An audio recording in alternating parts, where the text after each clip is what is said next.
Hi guys! Welcome to my YouTube channel. For today's video, may panibago na naman tayong araw at panibagong video. A day in my life as a schoolgirl on senior high school. So yun guys, pagising ko ng 4 a.m. is nag-init lang ako. And then magtitimpla ako ng pampalakas ko, syempre gatas. Gatas yan, babe. Mang alas ka yan, be. Pang malakasan ko yan. So, yun guys, hindi kasi ako nagkakape. Alas ka lang talaga yung iniinom ko. Kasi nung simulan nagkakape ako, parang nahirapan akong huminga. Ganon. Tapos pabilis akong hingalin. Kaya nagagatas na lang din ako. Baka pampadagdag rin kasi yan ng laman sa utak, nang makasagot-sagot naman sa mga recitation, at di mapahiya, di ba? Charot lang. So yun guys, ang almusal ko is spaghetti and then milk. Ayan. For today's video. So yun guys, natutulala talaga ako dyan. Pag maaga ako nagigising, like 4 a.m. ganyan. Dati nung nag-i-school ako. Natutulala talaga ako bago kumain. Tapos ang bagal ko kumain. Tapos pag nag-asikaso naman nalaman mo ng late ka, nagmamadali ka, di ba? Ayun guys, inisip ko kasi dyan kung ano yung sasabihin ko mamaya sa pagpapakilala. Sasabihin ko lang naman, hi guys! It's me, Ate Violet! Charat! I-follow nyo sa YouTube and then page niya. Nag-promote. So yun guys, samahan niyo ako guys sa pag-aaral sa senior high. Tutulungan niyo din ako sa research ha.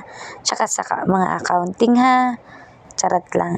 Yun guys, sana pa-like and subscribe this my YouTube channel. For today's video, syempre, di ba, ganito tayo. So yun, pagtas ko kumain is nag-toothbrush lang ako guys. Nagmamadali na ako dyan guys. Kasi nga, 4 kaming aalis. Si mama, si papa, si kuya, ako. Syempre, magsasabay-sabay kami sa CR. Di halata na nagmamadali ako dyan guys. Lang. So, yan, kailangan natin mag-toothbrush, guys, kasi baka yung katabi natin mahimatay. Baka hindi na gumising sa baho ng hininga. Diba? Mabanga ba? Mabanga? Amay. Guys, kailangan natin mag-toothbrush, magtawas. Mura lang yung tawas, piso lang. Para hindi naman makasakit sa ilong. So, yun guys, pagtas ko mag-toothbrush, naligo na ako. Di na ako nakapag-video nga kasi sabi ko sa inyo, nagmamadali na ako dyan. Para hindi lang halata. Naglagay lang ako ng, antog dito, eyeshadow. Tapos parang yung highlighter ba yan, mga ganyan. Hindi ko kasi alam yung mga ganyan-ganyan, guys. Basta alam ko, maglagay lang ako sa mukha ko para may kulay-kulay naman yung itsura ko. Tapos naglagay lang ako ng lip tint and then lipstick.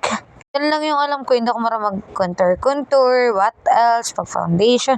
Foundation lang talaga, literal. Wala na akong iba't ibang nilalagay dito sa mukha ko. Diba?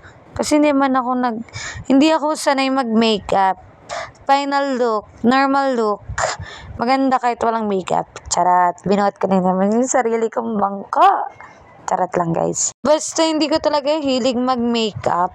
Depende lang pag-aalis. Pero yung pag umalis naman kami, yung makeup kung buro-buro lang dito, lagay-lagay lang dito, kaneme. Kung ano-anong eyeshadow ko, orange, pink. Diba? Pero maganda. Charot lang. Simple look lang tayo ngayong first day of school. Wala pa kasi akong uniform, guys. Kaya nag-white t-shirt and pants lang muna ako na black. Kailangan white t-shirt na siya kahit sa school ka na. Hindi na siya pwede yung iba-ibang color. Dati kasi nung nag-high school ako and then senior high school, is pag senior high school ka talaga, pag may uniform ka, is uniform.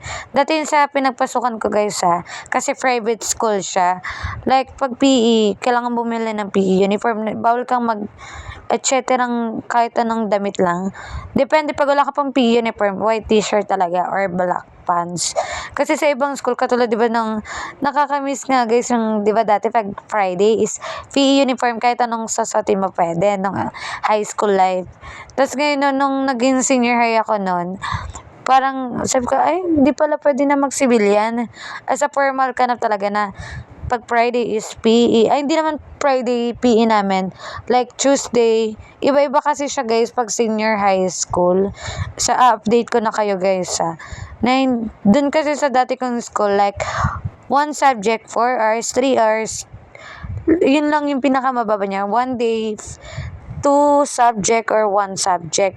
Yung major subject, syempre, ganyan. Sobrang saya ng 4 hours namin. Kung di nyo alam, guys, nag-grade 12 na ako. Nag-ulit lang ako this coming school kasi gusto ko na mag-aral. Yun lang. Charot. Guys, balik tayo na sa Lagro High School pala ako nag-aaral. As in, sobrang tahimik ko dyan kasi wala akong makausap pa talaga. Tapos sa pinakagilid pa ako. Naging nakausap ko nun is yung transferee. Kaya nakabila ko ng biscuit dun sa baba. Tapos fast forward, ayan pak, uwian na namin. Di ba, ang bilis. Di na pala ako masyado nakapag-video sa school, guys, sa room. Kasi nahiya pa ako. Lalo na, di ba, hindi ko pa mga classmate. Kasi syempre nakakaya pa mag-video.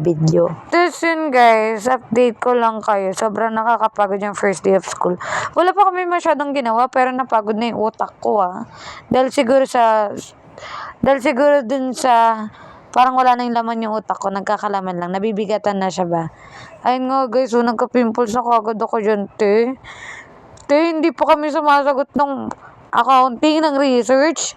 Ganyan naka-stress yung tsura mo, Guys, sumakay lang ako ng jeep papuntang Dahlia. Tapos Dahlia, naglakad ako hanggang sa amin.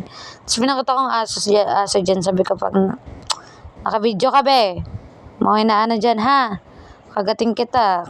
Kagatin mo ako, So, yun, guys. May nakita akong tricycle dyan. Kaya nakasabay ako. Tapos, mabilis ako nakauwi. Diba? Siyempre, maglalakad pa ako pa uwi, guys. So, yun. Nakakapagod lang yung first day of school kahit wala kang ginagawa. Awan ko ba? Mas gusto ko kasi may ginagawa para mas mabilis yung oras. So, yun lang, guys, ang kwento ng buhay ko. Thank you for watching. Please like and subscribe. Goodbye!